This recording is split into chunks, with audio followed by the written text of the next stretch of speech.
Hello everyone. Tamil சினிமாவின் அடுத்த rerelease படம் என்ன அப்படின்னு நம்ம தெரிஞ்சுக்கலாம். சமீபத்தில் நிறைய படங்கள் ரீரிலீஸ் ஆகிட்டு வந்துருக்கு. அதில் ரீரிலீஸ் ஆன விஜயின் கில்லி திரைப்படம் யாரும் எதிர்பார்க்காத அளவிற்கு வசூலை பெற்றிருக்கு. புதிய படங்களுக்கு இணையாக இந்த படம் வசூலில் பட்டையை கிளப்பியிருக்கு அப்படின்னு சொல்றாங்க.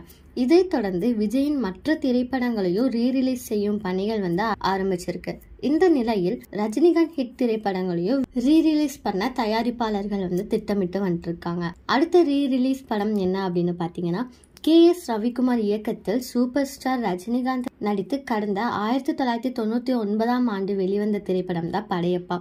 இந்த படத்தில் சிவாஜி கணேசன், லக்ஷ்மி, ரம்யா கிருஷ்ணன், சௌந்தர்யா உள்ளிட்ட பலரும் நடிச்சிருப்பாங்க.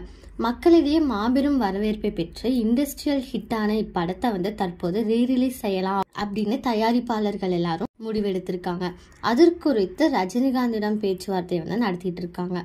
இதற்கான முடிவு விரைவில் தெரிய வரும் அப்படின்னு சொல்லியிருக்காங்க. இது மட்டும் நடந்தா கண்டிப்பா கில்லி ரீரிலீஸ் வசூலை படையப்பா முறியடிக்கும் அப்படின்னு பேசப்பட்டு வருகிறது. பொறுத்திருந்து பார்ப்போம் என்ன நடக்க போகுது அப்படின்னு ரசிகர்கள் எல்லாரும் வெயிட் பண்ணிட்டு இருக்காங்க. நெக்ஸ்ட் ரீரிலீஸ் படம் என்னவா இருக்கும் அப்படின்னு. இதே மாதிரி லேட்டஸ்ட் சினிமா நியூஸ் அப்டேட்க்கு இந்த சேனலை சப்ஸ்கிரைப் பண்ணிக்கோங்க.